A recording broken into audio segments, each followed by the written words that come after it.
Yeah, being measurable makes a lot of sense to me. I grew up as an athlete, and if you're not you count every rep, right? You don't not count. Otherwise, you don't know what you're doing, how much you're lifting, how many flips you're doing, how many reps you're doing, how fast your mile is, and so forth, depending on the sport. So I think just instinct from being raised in a fitness environment, and I think when it comes to like corporate training, self development, learning, I think the football coaches and the athletes and the runners learned it all before the rest of us, and we're all just catching up. So anybody learning a mental skill or anyone doing, something where you are trying to improve yourself in one dimension or another, we all take our lessons from the world of fitness. So when we talk about emotions, there's a whole thing around emotional intelligence, and it's like, oh no, that's not right. It's emotional fitness because if you work on it, it gets better. If you stop working on it, it gets worse. Just like your physical fitness, your emotional fitness needs exercise. It's something that anyone can work on and get better at. It's not intelligence like it's some sort of innate thing that you either have or don't have. Like that metaphor is not right. And so, for so many things in self development, the fitness metaphor works so much better. Hey, everybody, and welcome back to the Mental Purpose Podcast. I'm your host, Ian Lobos. Today, we're going to be talking about impact, creativity, and innovation with my guest, Costa. He's like, there's so much that we can go into. And the episode could have been 10 hours long when you're talking about those three things: impact, creativity, and innovation. And look, let me tell you what we talk about, because I don't want you wasting any of your time. Make sure that you are fully invested in this thing, right? We're going to talk about obviously those three things: creativity, impact, and innovation. We're also going to talk about making your mission measurable. We're going to talk about how to make impact at scale.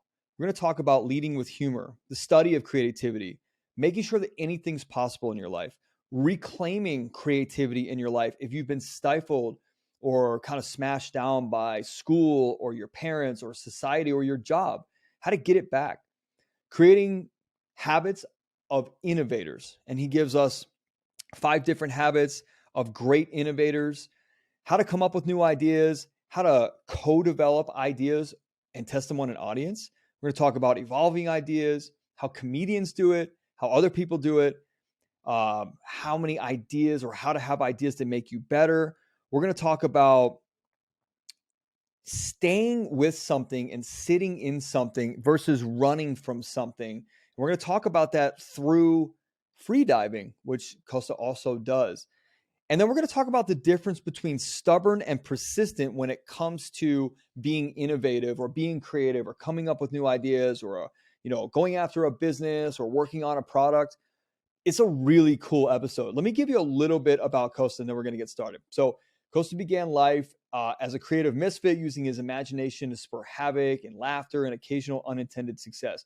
And it really hasn't changed much over the years. So some of his adventures include work with NASA scientists to reimagine the search for life beyond Earth, designing innovation tournaments inside of Fortune 500 companies to seed innovation products, speaking at the United Nations in New York as a part of a TEDx event, and working with a group of cybersecurity experts, including one of the original creators of the internet, not Al Gore, to make recommendations to the Obama administration. And that's just the very basics of the who's who. And look, he's doing impactful work with students and young entrepreneurs and nonprofit organizations. And he co-founded this company called Innovation Bound and has joined a team of academics and entrepreneurs and consultants and other creative and innovative experts that help accelerate innovation efforts in science, business, and beyond. And I thought, man, when I got his one sheet, I was so damn excited. So check it out. In addition to that, he's also a free diver, diving to depths of 100 feet. It's pretty crazy. Look, this episode is awesome. You're going to learn so much from it. And before we get started, remember, if you haven't yet joined our Mental Purpose community on Facebook, please do that. We are growing. We have a free giveaway called the Purpose Driven Formula, a little mini course and ebook. Love to get that to you. We have a retreat coming up at the beginning of November, and our D&D mastermind is kicking, and it is so damn good. We're going over finding your purpose, your mission, your vision, understanding who you are, evolving yourself to be the best man, husband, father, and leader in your business that you possibly can. So we appreciate you listening. Enjoy. All right, my friend, let's get rocking and rolling here. So Dude, so much to talk about. Actually, the first thing that I want to bring up for just our Men on Purpose community members and our mastermind members that have gone through our VMP process, which is our vision, mission, person that equals your purpose, right? I love that your one sheet that came over to me says basically your mission is to teach 1 million people how to use their creativity to solve their toughest and most important challenges. I've never seen Bingo. anybody do that. And I've never seen anybody put one on a one sheet, for one. And two, I've never seen anybody put one that has a quantification to it. Most people have Yeah. their business has quantification and metrics. Yet the same thing that I teach with our mission statements, even the personal ones, is how many, how long, how many years, what's the impact that you're having to know whether you're actually on track or not. So actually, dude, I want to start out with that. Why did you put a quantification on this mission state, this mission, whatever it is, it's your goal? Yeah. So, yeah, being measurable makes a lot of sense to me. I grew up as an athlete, and if you're not you count every rep, right? You don't not count. Otherwise, you don't know what you're doing, how much you're lifting, how many flips you're doing, how many reps you're doing, how fast your mile is, and so forth, depending on the sport. So I think just instinct from being raised in a fitness environment, and I think when it comes to like corporate training, self development, learning, I think the football coaches and the athletes and the runners learned it all before the rest of us, and we're all just catching up. So anybody Fair. learning a mental skill or anyone doing, something where you're trying to improve yourself in one dimension or another, we all take our lessons from the world of fitness. So when we talk about emotions, there's a whole thing around emotional intelligence, and it's like, oh no, that's not right. It's emotional fitness because if you work on it, it gets better. If you stop working on it, it gets worse. Just like your physical fitness, your emotional fitness needs exercise. It's something that anyone can work on and get better at. It's not intelligence like it's some sort of innate thing that you either have or don't have. Like that metaphor is not right. And so for so many things in self-development, the fitness metaphor works so much better. Um, I've never heard anybody yeah. put it like that. It is fitness, man. It's not intelligence because it's not like something you're born with or you're not, or you can develop or you can't, or it's innate or not. Like if you're not working on yourself, and in our world, in the MOP world, we talk about this all the time. Your life, your business, your marriage, your money, your whatever, it all grows to the extent that you do.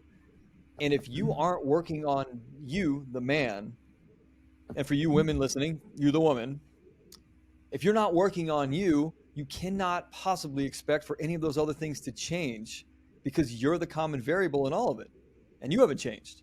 So how it has to be fitness. So if you want to run a marathon, you don't lace up the day of the marathon and go, I hope this works. You train and you train and you train and you get better, and you start with buying shoes, right? And then you start with a quarter mile, then a mile, then 5 miles, and then you get into some real hard shit at like 14 miles, and you can't break through for 2 months, and then you break through, and then you're on your way up. That's what you're talking about. That's so cool. Yeah, absolutely. And oftentimes it's scary to put a metric on at the sort of mission level for something. The number 1 million can be real scary, but we have the like tools to measure these things now. Like I did a back of the napkin calculation for myself. I grew up doing gymnastics, and so we'd compete. And so in gymnastics, there's a handstand. You do handstands to practice, but they're also a part of all the other skills you do. So you swing from a handstand back to a handstand on the parallel bars. You swing through a handstand every time you go around the high bar. My hand here is a gymnast swinging around the high bar. Sorry, but there's all kinds of hand signals from the sport. So you go through a handstand or you hold one for all kinds of other skills in gymnastics at the end of a pommel horse routine, etc. And I was just back the napkin. I was like, how many have I done? Because we do 10 in our warm up and 10 in this part of our thing. And we do this much in our conditioning. We do this many on this. On Wednesday's workout is this many.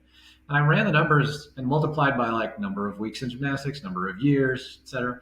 And I got to like nearly 1 million. I Oh, was like, wow. no, that can't be right. And I like talked to others. And so for high level competitive gymnasts, they've definitely passed 1 million at some point in their careers. For myself, I was a little bit more amateur. I just never professional or on that level. But it's possible that I've passed a million sometime in like my retirement as I continue to play and like do stuff. But that you reach that number, like for a quarterback, how many throws have you made? Well over a Millions. million. Yeah, well, Well over a million. Yeah.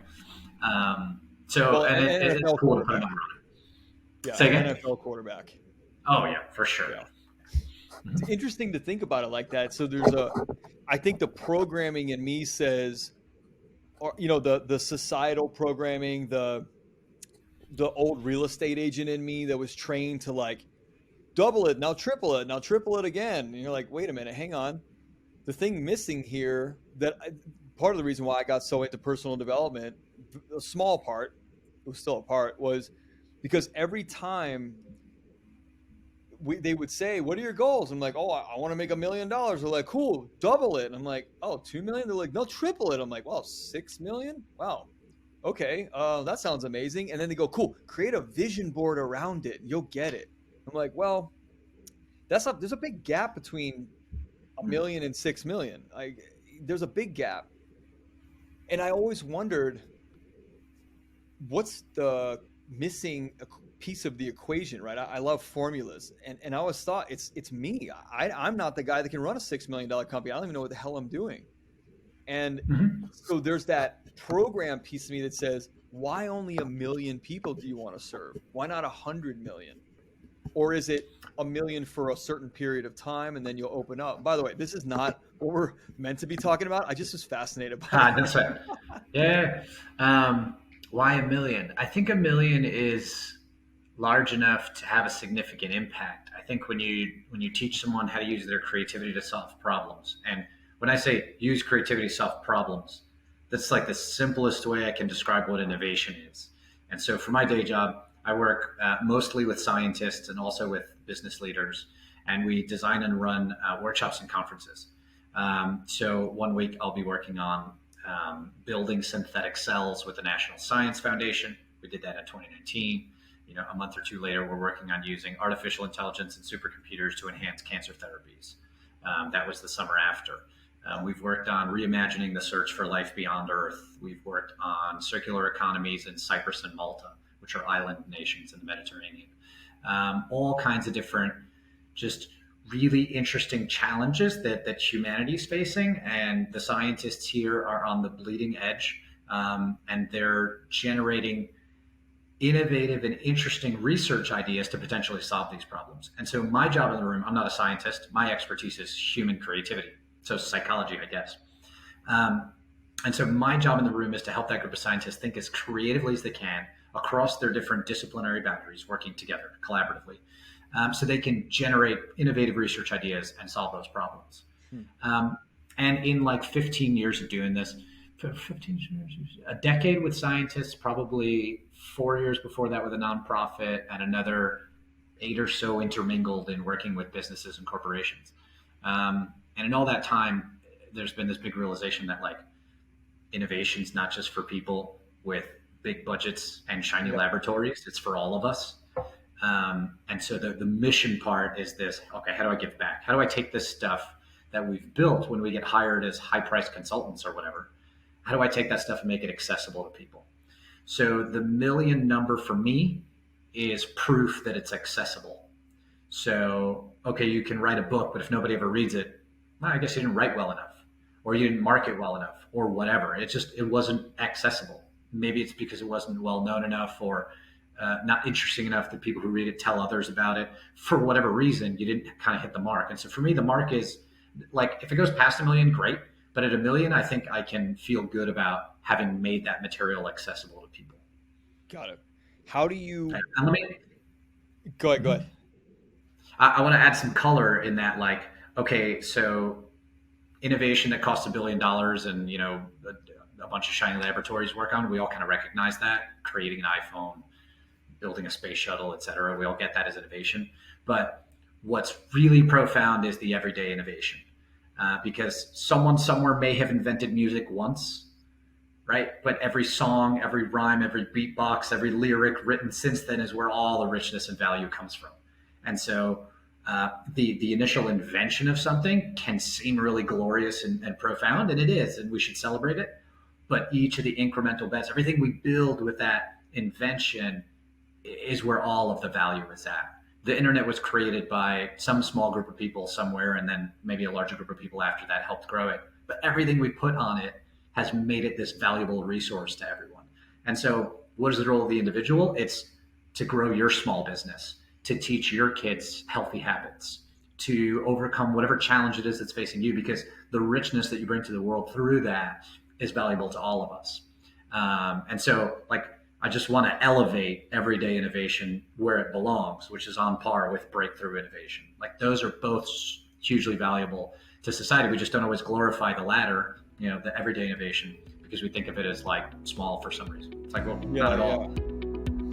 What's up, guys? I'm so sorry to interrupt the episode. I just need 1 minute to share with you all the new and exciting, amazing stuff we've got created here at Men on Purpose. First of all, thank you for listening to the podcast and supporting the movement we're creating for all the men in the world. Next, you've got to check out our new website, menonpurpose.net, where you'll find all kinds of cool stuff, including links to our podcast and the free Men on Purpose community. You're also going to find our new free purpose-driven formula mini course and ebook, and links to all of our new coaching programs and products. Look, I've had so many of you ask me where to get started with your personal growth journey or where you can go to level up. So I put this thing together, this free ebook and mini course, and we're going to be talking about and coaching you through a really light version of our purpose-driven formula, which is our foundational formula. And for those of you who are ready now, we got you. Listen up, whether it's becoming the best husband, being the best dad, quitting that job that doesn't serve you, or just understanding how to put you first, we've got what you need to align with your authentic self and find that true fulfillment and live a life with no regrets. Look, we're helping men with structure, support, and sustainability. That's what you've asked for, and that's what we deliver. As we lead you through proven and tested curriculum that focuses on formulas to help you get farther faster. So make sure you go to menonpurpose.net, click the button to download our free, powerful, purpose-driven formula mini course and ebook. And while you're there, make sure you check out some of our amazing products designed to help you find your purpose, stop self-sabotage, and dial in your mindset, skills, and habits to evolve into the best version of you. Why? Because we want you to live and have the best life possible. No regrets. So, menonpurpose.net, let's get back to the episode. I'm glad that makes so much sense. And I'm glad we expanded on this, because I think a lot of people, especially that are going through our programs right now, are going to get something from a 10-minute explanation on this from somebody else besides me, which is awesome. What about, how do you get into being the guy that comes in to help scientists with human creativity? Like that, now I'm curious about that. That sounds like so much fun. Like, it's almost like you're the guy who just comes in and makes everybody laugh and upbeat, and like, that's what I think about when I think about creativity of scientists. What is that? What do you do? Yeah, laughter is a huge part of it, actually. So as you increase humor, you get more you get more what's called divergent thinking, or you get more generative thinking. So if you're in an environment with a high level of humor, there will be more ideas on the table. If you're in an environment with less humor, you'll get less ideas. So those are correlated. So that actually plays a role.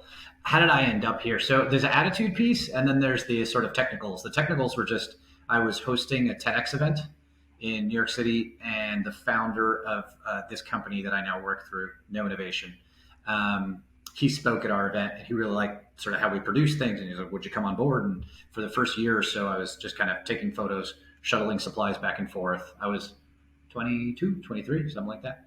Nice. So I was an assistant. And then a couple of the other facilitators, they're like, hey, you've watched us do this a few times. How about you run this activity? I was like, okay. And I went up and I ran it. And they didn't know, but I had 4 years of experience doing training and facilitation with a nonprofit. And so, well, that was really good. Hey, come do this thing. Put down the camera. And they started sort of grooming me up into the role. So for me, I learned the skills on the job. A lot of my colleagues have master's degrees in creativity at the International Center for Studies in Creativity at Buffalo State College in New York. So there's a long history of psychology that has studied human creativity. That's kind of what comes into this. For me, it was like textbooks on the weekend and like work day in, day out, which is how these skills sort of developed.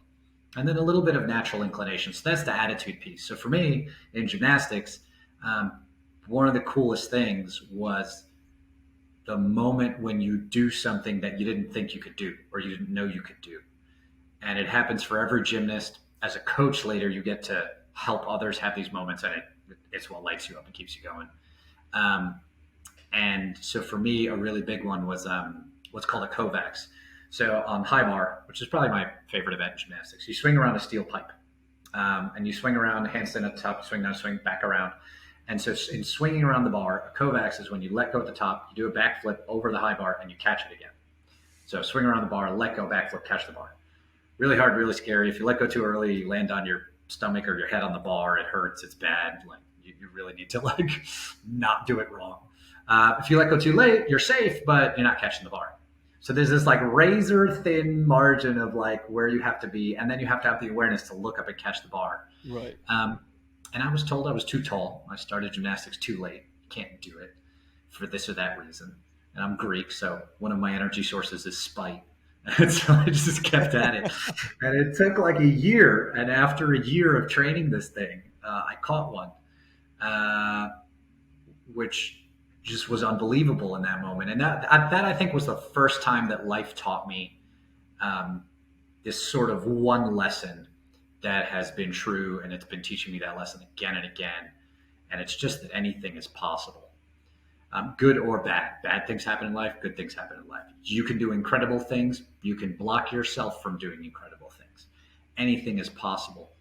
And so that got laid into my attitude, my approach to things for a long time. It's been what I try to show others and inspire in others. Certainly when we have a scientist in the room who makes a breakthrough and there's this big aha moment and a literal light bulb appears over their head, that's when I feel I'm doing good work. So from an attitude perspective, I think the idea that anything is possible, this belief, has been a driving force. Yeah. Yeah. So when you're talking about that, promoting creativity, all I could think about was in school, how do you promote creativity with kids who are in certain types of schools? I call them public schools because that was my experience. Where, Me too. And by the way, not newer public schools that have innovation labs and things like that. They're still the traditional jail-looking schools. Yeah, I went to one of those. Me too.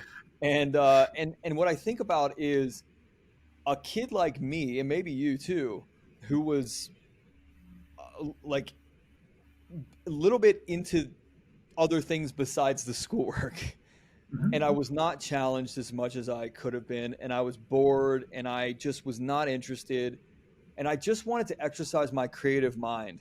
And it was constantly squashed. You follow these rules at this time, at this desk, or you go down to detention in this room at this time, in this desk. And for a naturally defiant person, I didn't understand that. And I would sit and Pat Curran, bless his heart, I don't know if he's still alive. He was a great guy. He taught me a lot. He was the dean of discipline at my high school.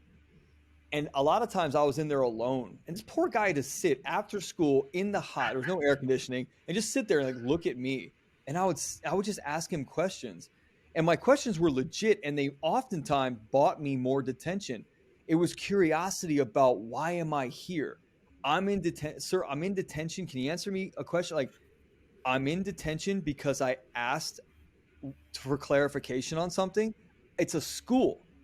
And wait, sir, I'm in class. I'm in detention because the teacher said do it this way, and I'm the one that thought it could be done a different way. So I'm in trouble because I tried to innovate, and luckily they didn't get me down.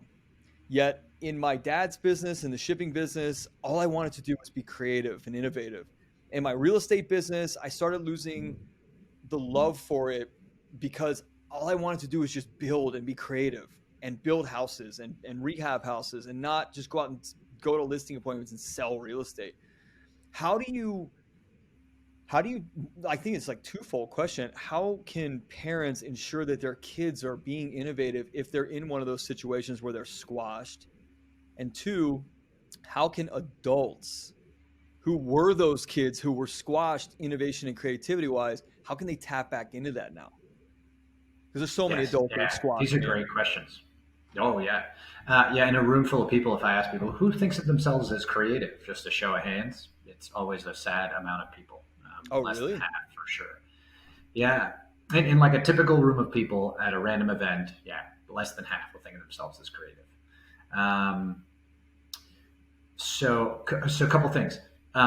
One of the so I cannot reform higher education from where I sit on this podcast, and so I don't know that ideas that I have, are some sort of It's key to just the my solution in experience, education. just your experience. There are people who Yeah, are going to yeah, write me and go, "Oh, I had an amazing time. I'm a doctor too. I went to public school." And I'm yeah, like, "Good for you." This is just yeah. my tale and Uh-huh. Costa's tale. Oh yeah, I'm acknowledging that like the problem is big. Like it's a Yeah, really big, interesting challenge, and education will improve over time. We will make progress. It's yeah, probably going to be nonlinear. It's not like every year test scores will go up. No, it's going to like yeah, zigzag, and yeah, there'll be something horrible, and then there'll be big changes, and that'll improve, and that'll get bad again. So that's the flavor of challenge. This is, and challenges come in different flavors. Some it's just like breakthrough, and then it takes off. yeah. Others are incremental and linear and consistent. This one is one of those jagged lines, like it's going to take a lot, and this system's going to change, and our society's going to change. We're going to have to reform education again. It's like one of those. I think there are specific things you could do. So, one of the roles of education is to teach us discipline and critical thinking. Those are important things. Being able to be disciplined allows you to make progress on something and to focus on something. Critical thinking allows you to, when there's a situation where there's one correct answer, to try and figure out what it is. Then there are all those situations where there is no right answer. Like, what's the best music? Well, there's lots of different kinds of music. Some are better than others. Sure, it doesn't matter. Like that's the point is the diversity in it. And same thing for so many other things. What's the right way to approach growing your business? Right way. There are many. Which one's most motivating to you? Which one's going to get you the most customers fastest? Which one takes the least risk? Which one is most conducive to your brand? Which one, there are a lot of considerations. There's no one right answer. And so that's where creativity shines. How do you do it? So habits. This is absolutely about habits. This isn't something where you could tap into it and you have it forever. There are those things. The mammalian diving reflex is one of those. You can experience this like aquatic adaptation superpower that you have in one day, and it's awesome. Free diving, I will make a plug here, and we can come back to it if you want. But then there are things where like it's about the habit, it's about incrementally developing the skill and the capabilities over time. So creativity is a word we use to describe a set of skills that we use to bring new and useful things into the world.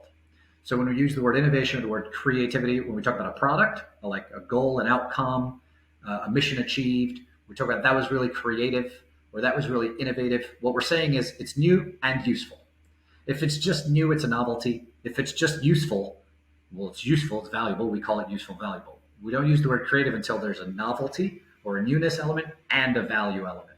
So when we're producing those things, it takes a certain set of resources, skills, etc., to produce those outcomes. So creative, the noun, is something new and valuable. Creativity, the verb, or the ability to create, the verb, is about creating new and useful outcomes. Those are some simple definitions. And so under creativity of a variety of skills, I teach an Innovation 101 course. We focus on 5 habits of great innovators. The first is come up with lots of ideas. Picasso had like 40,000 works of art in his life, which comes out to like 2 per day or something mad like that. Da Vinci filled up notebooks and notebooks and notebooks of his ideas. There are just examples after examples after examples of great innovators who came up with lots of ideas. There's a technical reason this is true. There's some psychology research around it. And it sums up to 3 factors. First is if you come up with 5 ideas for how to solve a problem, that's all you'll have, those 5 to choose from. If you come up with 50, you'll have 50 things to choose from. So the statistics on is there a good idea in there just go up. That's the level 1 analysis. Then you go up a notch.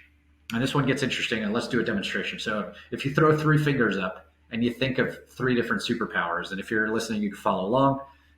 So Ian, as soon as you have 3 ideas for superpowers, just give me a nod, and then Yep. the exercise. You got 3? Okay.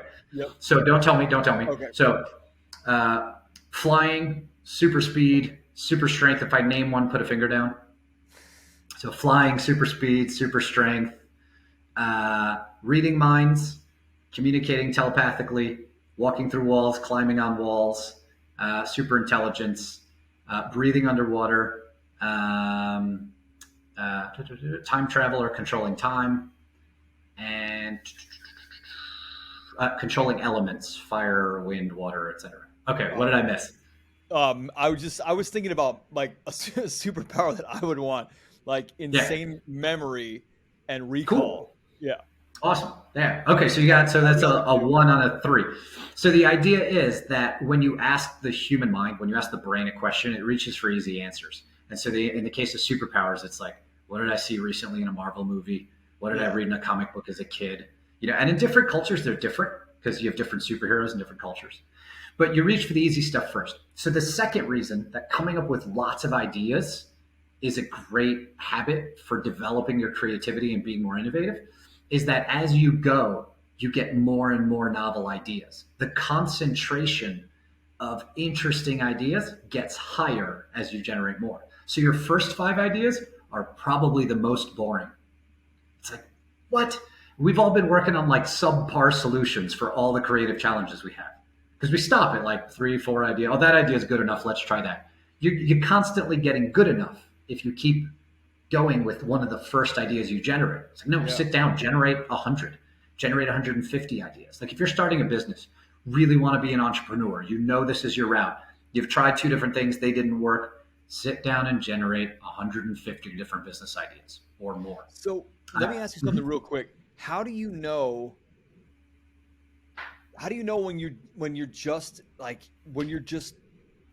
spinning your wheels and you're almost avoiding dealing with taking action and getting started by just coming up with ideas? And I have a reason I'm asking that because I'm a writer, right? Not a writer in terms of like creative writing. I'm a mapper, right? So like when I die, they're gonna find thousands of pages in journals and thousands of Word docs with just my ideas on it, just this idea, and then I know where they are. It's like I have an eidetic memory to know where all my stuff is, where it is in my computer, in my house, in my bag, and I'll hit this idea and I'll go, oh, it's in that yellow journal. Oh, it's in that orange one from 2020. And so my coaches have said, you got to stop refining and innovating and being creative and just get something out there. So how do you know when it's avoidance and how do you know when it's necessary? Yeah, absolutely. So you shouldn't be scared to co-develop something with an audience. If you're building a product for an audience, involve them. Okay. So you don't have to, do it all in a closet on your own. You can expose your ideas to the world, and they'll give you feedback. So habit two is use feedback to improve ideas. And so that's one. There are also like you can time box things. It's like if you're an entrepreneur and you want to be successful and you're disciplined, like good, generate 150 ideas and give yourself 2 weeks to do it or 3 weeks, whatever you want. Just time box it. Say, okay, now it's time to choose, and then choose and move forward and leave behind that part of your process. Sure. Another thing is What was number two, by you the can way? you can Which time one? box things. Oh, so number one was come up with ideas. Oh, the habits. Yeah, come up with lots of ideas. Use feedback to improve ideas. Got it. Ask the right questions. Test early and often. And even when you do all that and you go to implement, be ready to improvise and adapt. What was the fourth one? Test early and often. Got it. Yeah. So if you're talking about like when ideas take over and you're ideating and you're not getting to doing stuff, or you're sitting there refining a long time and you're not taking action, I think there's a few things. You can time box it. So you can put on a calendar and say, okay, this part is for, brainstorming. And then when it comes time to take action, I have to, this is my deadline. So you can, Yeah. you can take a disciplined approach and time box the refining process. Another thing you can do, this was what I ended up doing. I just liked variety. So I was working on so many things at once. I was like, I need to focus. And I kept thinking I needed to do less. And then it just hit me. I was sitting on a couch thinking about this. And I was like, oh, I can just finish things. It's like, okay, if my mind wants to work on a lot of things, that's okay, cool. I'm okay with that part of my personality. But I should finish stuff. I can't leave a bunch of things unfinished. I'm not okay with that. That's not who I am or what I want to be like. I want the credibility that I get things done. So cool, I want to work on 5 things. That's fine. I got to finish 5 things. And I just happened to be in the middle of a book on JavaScript. So I'm a coder. I just taught myself how to code. Never did it full time, but I've always used it, built my website, things like that. And I was at like, I don't know, 50 pages into book one of a 6 book series on JavaScript, and the books get thicker as you go. I was like, damn it. And that was my test. And I managed to get through all 6 books. And my JavaScript was really good for like a year or two. Languages change over time in programming. Yeah. So, there's a time limit to how long the skills last. But I was really good at JavaScript for that time, finished that project, moved on to the next things. And I got into finishing things. You can finish small. If you have a project and you've been working on it for years and it's going nowhere, turn it into a case study, write how it went, write what you learned, publish the case study, put the thing on the shelf. Done. And then go to the next thing. So that's the one I chose. I like the habit of finishing things. If you like working on a lot of different things, great, work on a lot of different things. Just finish them. Get into a habit of finishing. And then good old focus. If you want to, you can cut stuff out and focus on one thing. Yeah. That's so run these. So the 5 habits of Mm-hmm. innovation, right? What do you call them? I call them the 5 foundational habits of great innovators, which is probably too wordy, but they're the 5 things you need to do if you're going to innovate. And so, in plain English, ask the right questions, get to the root cause of the problem. 2, generate lots of ideas for solutions, because among lots and lots of ideas, there'll be some really creative ones. And those are Got the it. ones that are stand a chance of winning. Come up with lots of ideas. Use feedback to improve your ideas. No baby idea is perfect out the bat. They all require feedback. Be gentle with that feedback at first, and then be more challenging with that feedback as you go. Again, like a baby, you don't give it the big, harsh, crazy, machine gun worth of feedback right up front. Right. That's not going to work. Gentle at first, and then you go further down the line with harsher feedback. So that's feedback to improve ideas. Test early and often. As soon as it's relevant to do a test, and then keep testing. If your problem is, I want to get my nephew the best birthday present he's ever had, and he's big into gaming, and you're thinking you're going to buy him a ticket to like an esports event or something like that, you might want to find out, like, is he into that? Does he like gaming at home, or would he be Right. into going to an event like that? You might, sneak a phone call to one of his friends or his mom or something and find out if that's the kind of thing he might like. That's just a test. This is just a birthday present or whatever. Test early and often. And then the last one is be ready to improvise. So even once you've deployed that new product into the marketplace, be ready to adapt. Some of the most incredible innovators are just adept at adapting. They just know how to make pivots and changes. They do it on the fly. If you've ever seen improv comedy, oh my God, Yeah. they're like, Yeah. they somehow search the space of everything that might possibly be funny and pick the funniest thing, like all in the flash of insight in their minds. It's insane to watch. When I work with scientists, we work all day to generate ideas and pick the good ones. Like improvisers are doing it like that. So you know what's interesting is sometimes I feel like the level at which I evolve things as just a like in my world now, my coaching business world and building this men's movement, the men on purpose movement, I get to be creative all day long, right? I get to be creative with people's problems when I'm on the phone with them or on a Zoom with them. I get to be creative with our exercises and our events. Sometimes I think, and it's all in me, right? Sometimes I think I'm innovating too fast or I'm evolving too fast. I get good feedback from people that are like, man, I love the level at which you innovate and like constantly move this thing up. And it seems natural for me when I go, okay, well, we worked 20 people through this thing. Yes, it's only been a week, but it's 20 people. And I learned shit that I didn't know from those 20 and I put it in. Is there like a rule of thumb or like a time frame that you should kind of wait for a product to just be itself and then innovate? Or is it like day one products on the market, if you learn the next run of that product, you're innovating? Well, like is there something that's standard? Not really. It's Um, innovation. yeah, no, I don't think there is anything that's standard.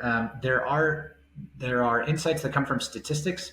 So so when statisticians or psychologists or medical people, they talk about a statistically valid sample size. Yeah. So they're describing some sort of mathematically demonstrated numbers. So for example, but parameters matter. So for example, if you're studying medicine, like an intervention, a drug, and you want to know if there are if it can cause side effects that are really nasty. You need a sample size large enough. So if you know the side effect has occurred and you want to figure out the rate, you need a group large enough that you get enough occurrences of that side effect that you get a ratio.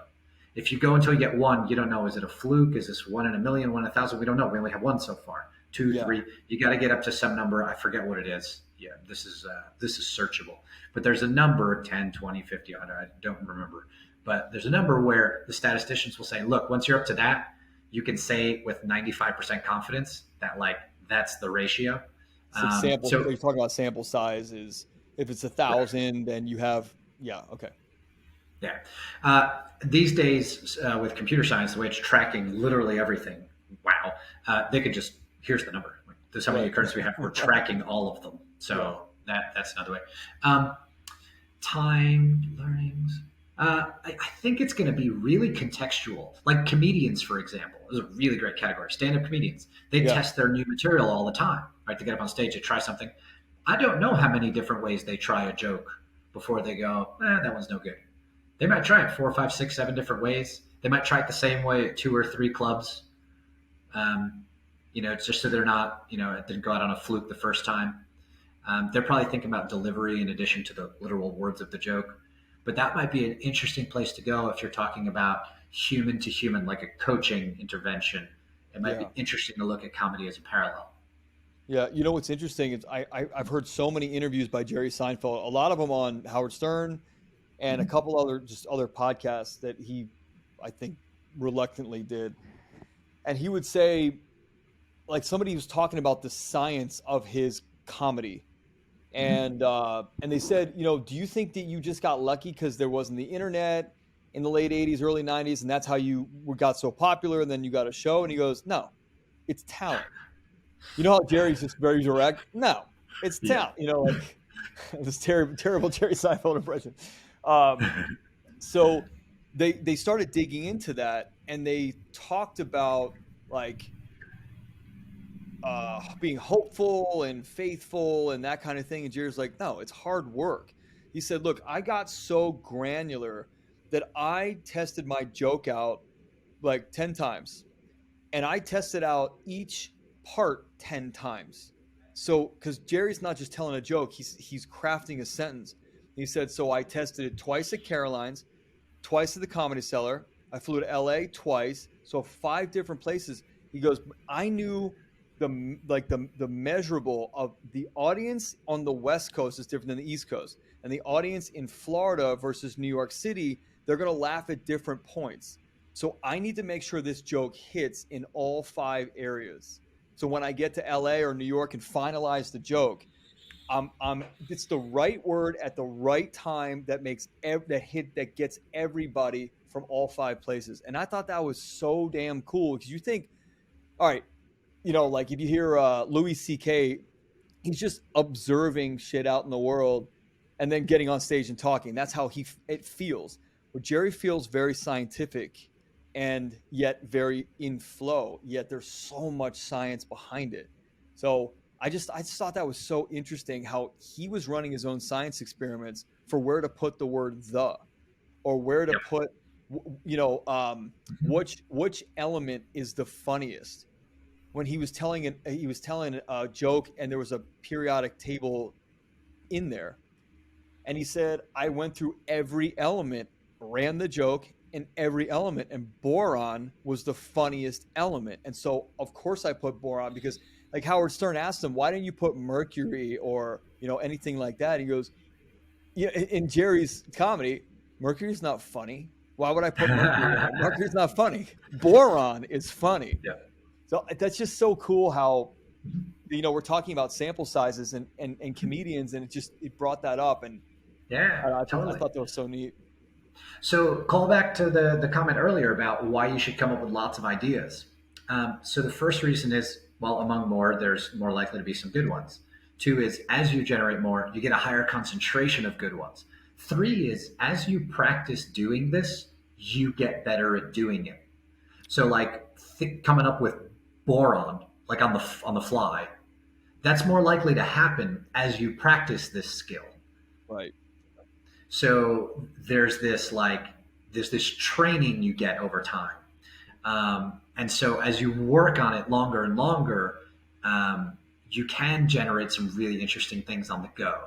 So, what might be some interesting superpowers, like the power to harness political apathy as a renewable source of energy. Like, Jeez. okay, that one's a little bit new, and you could do those sooner in your process as you train. Um, so that's the third reason. So here, Jerry's a great example of this, as someone who's like refined his craft so much over time. And it's Yeah. like, yeah, he's really creative on the first go or the second, whatever, Right. because he's trained so much. And I want audience, I want you to write this down. I learned this a long time ago. I don't know who it's from. I don't remember. Spontaneity is a conditioned reflex. And I love that line because, and there's a line from Captain Ron with Martin Short in the 90s, really cool movie, where he says, like, all of this planning is ruining our sport. No, he says something like, I don't know. I'm not going to kill this joke. But anyway, spontaneity is a conditioned reflex. I just completely blanked on it. My daughter and I watch this movie all the time. And anyway, spontaneity is a conditioned It'll come reflex. to you right after we're done. Yeah. I'll just add it in. That's right. And that's true. Like the Jerry Seinfeld thing, or your scientists, they're coming up with ideas because they're putting in the work, and it looks spontaneous, yet it's not spontaneous. Yep. Absolutely. And it's very, very, very clear distinction between, I think, good and great is the level at which you apply yourself to the craft. People look at me and they go, why like coaching is coaching, right? And I go, no, there's shitty coaches and there's good coaches and there's amazing coaches, like any profession. There's people that put in the bare minimum. There's people that go overboard. The people that go overboard most likely are innovating something new because their time on task is so much greater than this other guy who's just scratching the surface. Of course he's going to innovate. He's got 10,000 hours in when this guy only has 100 in the same amount of time. People, when I was in real estate, people would say to me like, hey, well, my friend's been in the business 35 years. And I go, cool. How many houses has your friend sold? She sold 150 houses. I go, okay, great. We sold 150 houses like last quarter or last year or last 2 years, whatever it is for you. It's time on task that really matters, right? Absolutely. Yeah. And so I can tell you what it'll look like too. So because so much reward comes after 10,000 hours, doesn't mean you shouldn't start. That's ridiculous. There's huge value right off the bat. That first house is value. Like it's huge. The second one is huge. Like, so definitely start whatever it is you're passionate about doing. In this case, the habit of generating lots of ideas, start. And I can tell you what it'll look like. So when I get a group of scientists, they haven't been through a ton of training. They're coming sort of fresh to our events.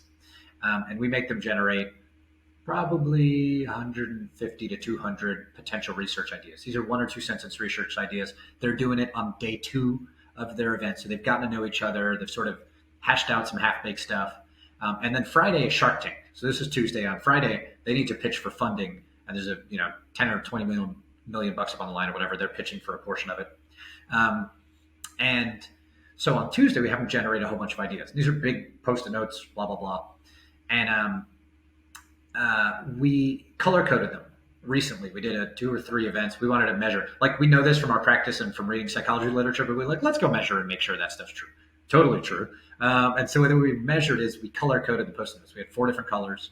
We give them a certain color for their first activity, certain color for the next activity, certain color for the one after, certain color for the final activity. And then what they do when they generate these research ideas is they then they crowdsource the rankings. They rank them. We have a spicy category. That's where all the really, really good ones go. And those are the ones they ultimately work on and develop into research projects and get funding. So we wanted to see, okay, so here's the brainstorm. Here's the generating ideas. Here's everything that went up on the wall. And they're color-coded for which ones came first, which ones came next, which ones came last in the idea generation process.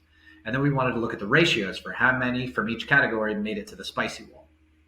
So we did this measure twice. I don't remember the exact numbers for each of them, but on the first quarter, I think it was 1 out of 13 that made the spicy wall, something like that. Might have been 1 out of 15 the next event. From the second category, it was slightly worse. It was like 1 in 20 or 1 in 14, something like that. In the third category, it got better. It was like 1 in 8 or 1 in 9. And the last category was 1 in 4 and 1 in 2. Oh, wow. Yeah, in that fourth category, 1 in 4. And for the next event, we did 1 in 2, something like that. I might be up by 1 or 2. But the point is, when you first set out to do this, what's going to happen is that first chunk of ideas, there'll be some good ideas in there. And you can be your own judge. Like if you're an entrepreneur and your task is, I want to generate business ideas, or if you're generating ideas on how to grow your small business, or let's say you're already an influencer, huge following. How might I monetize my following? Great. Come up with 150 ideas on how you might monetize your following. I guarantee the last 50 of those are going to have some really, really interesting things that you're going to love. The first 50 might have some too, but the last 50 are going to be really interesting. And the way you experience it psychologically is you'll come up with a bunch of ideas and then you go, I'm done. I don't have any more.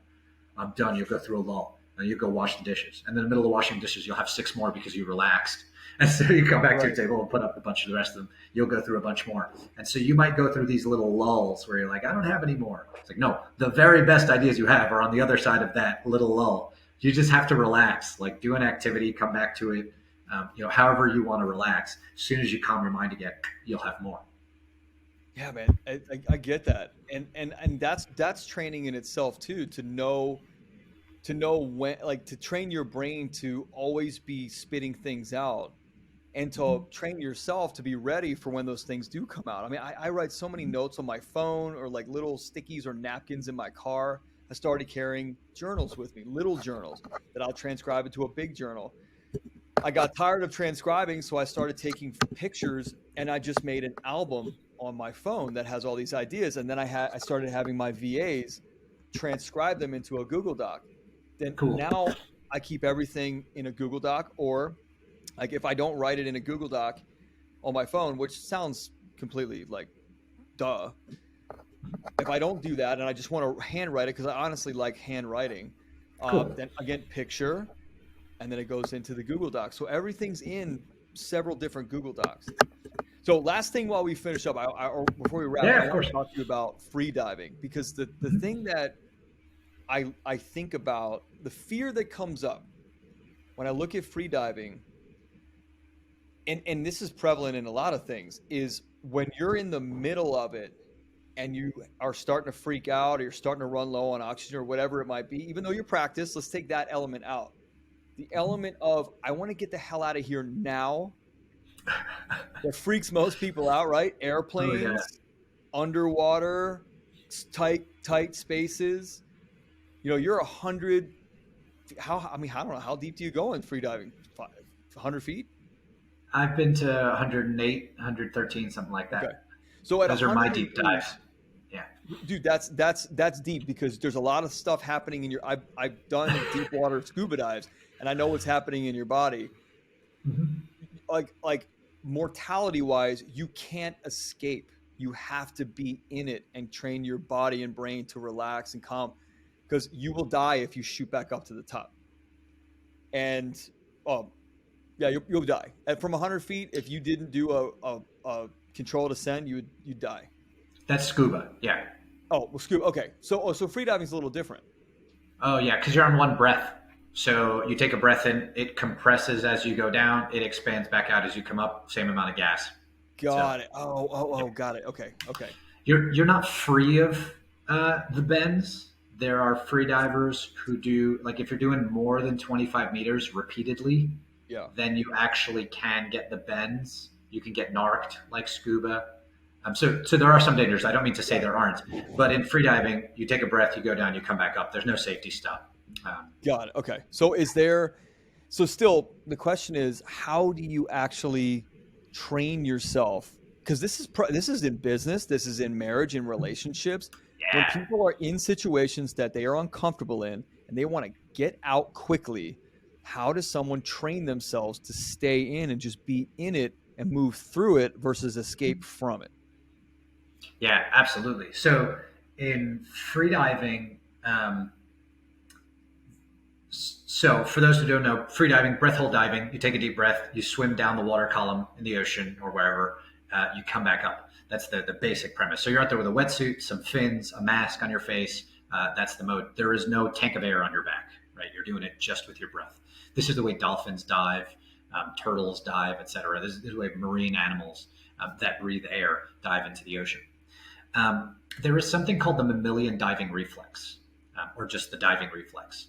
And it's a set of physiological triggers and responses. So the triggers are things like water splashing on your face or being submerged in water, low oxygen and high CO2 in your blood.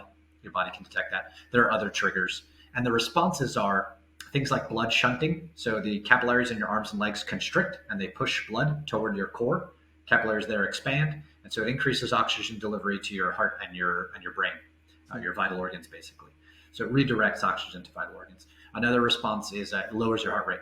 And so tapping the mammalian diving reflex is a natural, like you can be taught with instruction within an hour, hours, how to tap that reflex.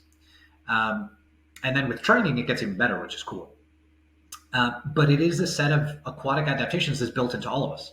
Like you could have been born on the mountain, spent your whole life there, or born in the desert, spent your whole life there. You still have adaptations for the sea.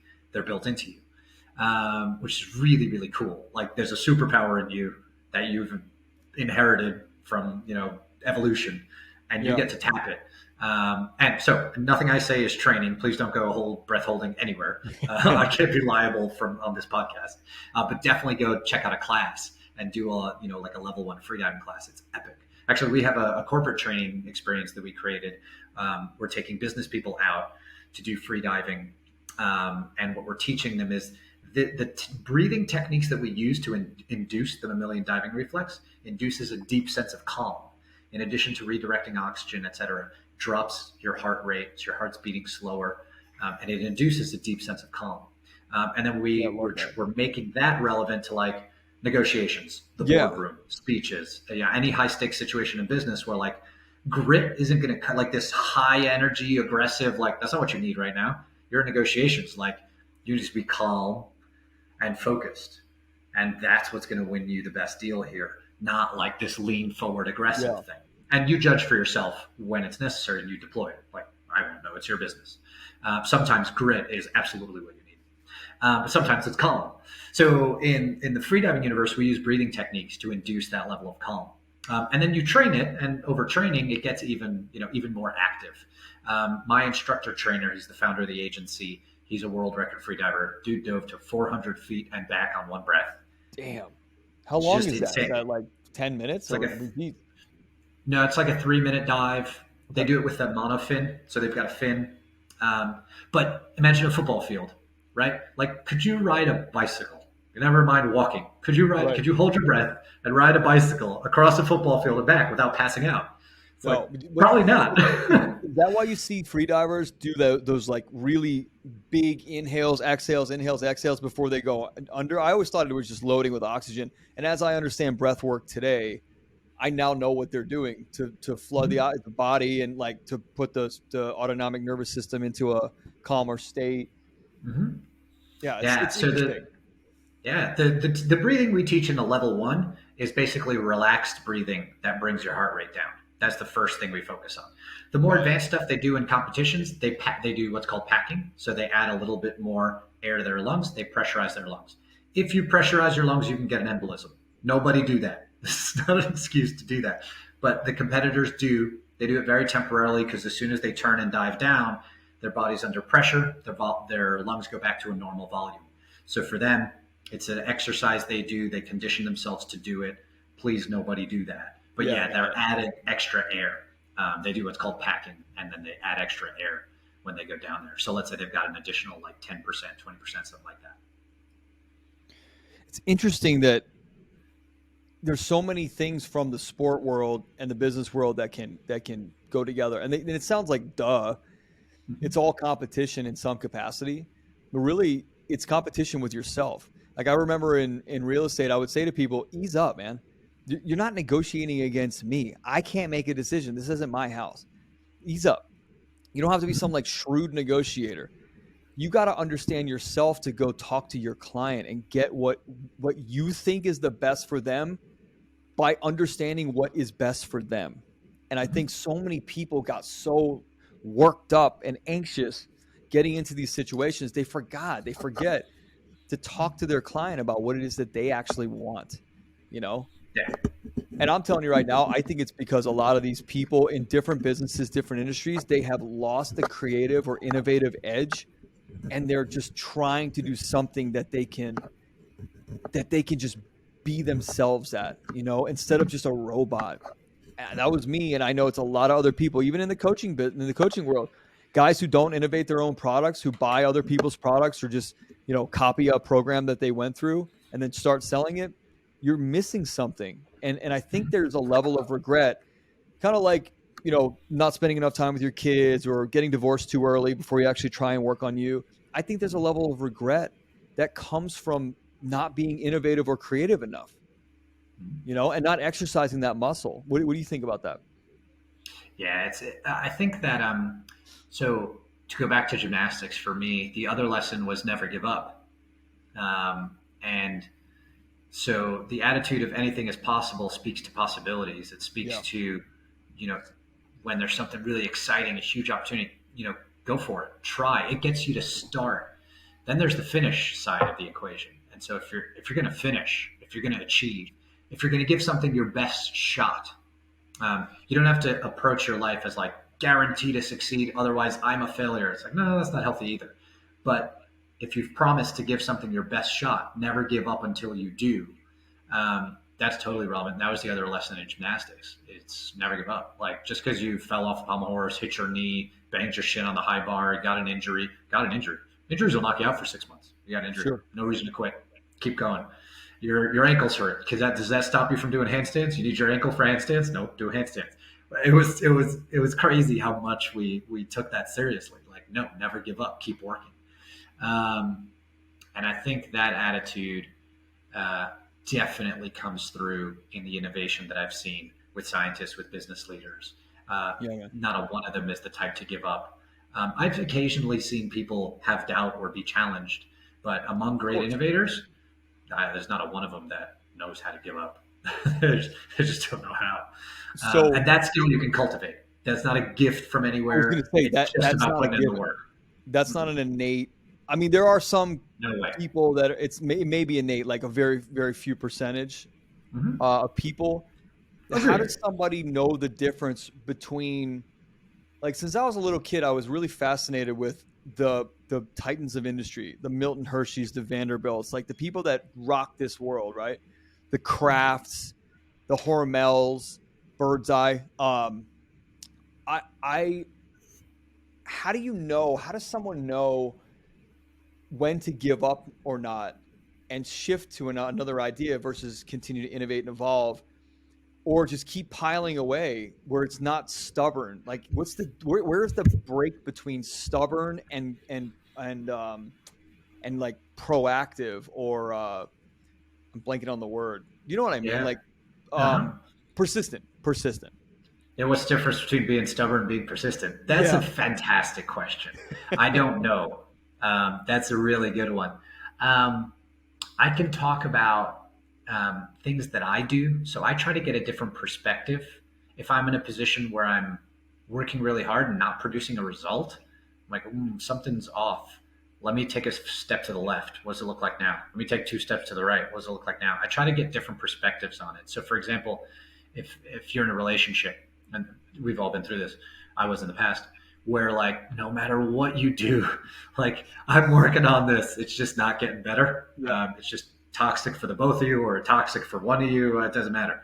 Um, you at some point you got to go. Am I giving up, or am I saying, hey, I'm not giving up on love in my life, and I'm not even giving up on this person because I want them to be well and to be happy.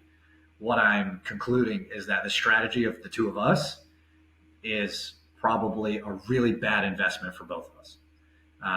And if I've given it my best or better than my best, and that's enough, then yeah, by all means, Right. exit the relationship. Let that person find love. Continue yourself. Leave some time to heal. that's probably a really important positive decision, exiting a toxic relationship.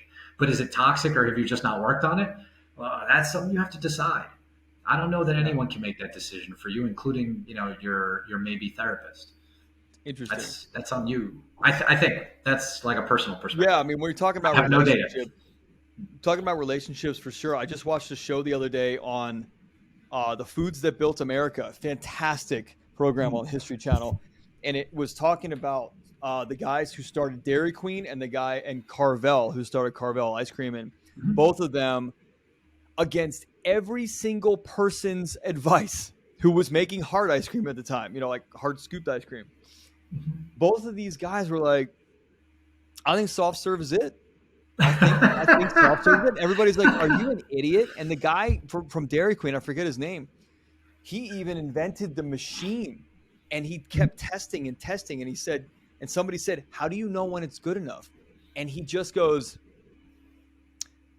you know what?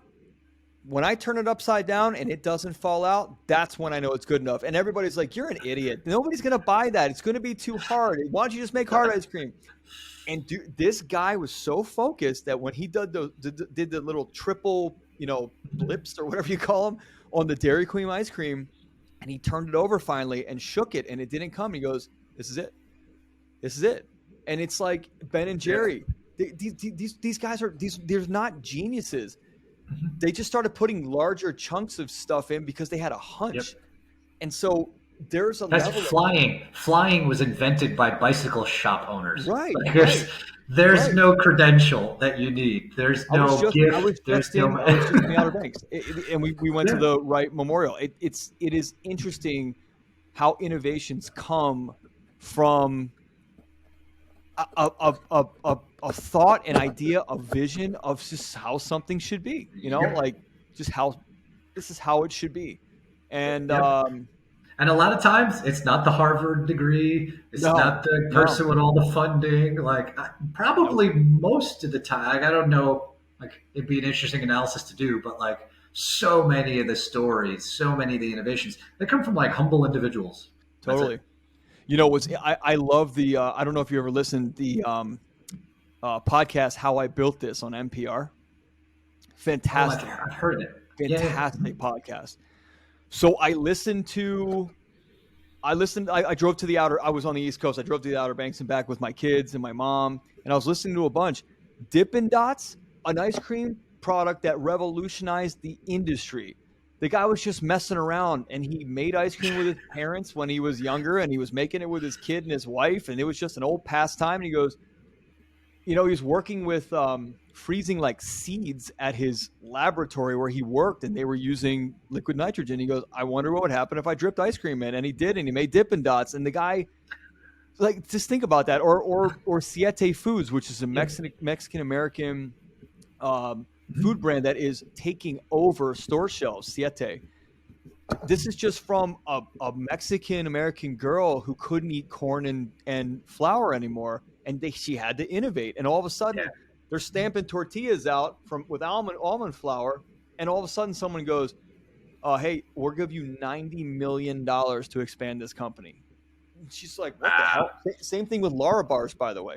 Same thing. She's just making bars for herself out of dates and almonds. And somebody was like, I think you should sell those at Whole Foods. Or I think she worked at Whole Foods, and she pinned the buyer down. $150 million exit. It's crazy. So yes, I love it, man. Great having you on. Thank you so much for your time. This has been awesome. I think the audience, and myself included, learned a ton, and really appreciate you being here. Yeah, absolutely. You're very welcome. I think if anyone wants to reach out. I know podcasts are like, this thing in the sky, in the cloud, on the internet. Where can they find you? Just email me. Like I'm a person. Like just shoot me an email. What's your email? So costa@innovationbound.com.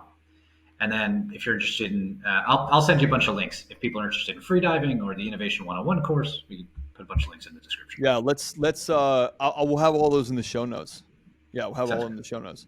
Innovationbound.com is the website, right? Yes. Sweet. Love it. Well, dude, thanks again for being here. Yeah, absolutely. Awesome. Hey, audience, thanks for listening. And you know, this little tagline I've been dropping lately, I'm just feeling it. Be on purpose, become irreplaceable. Thanks for listening. We'll catch you on the next one.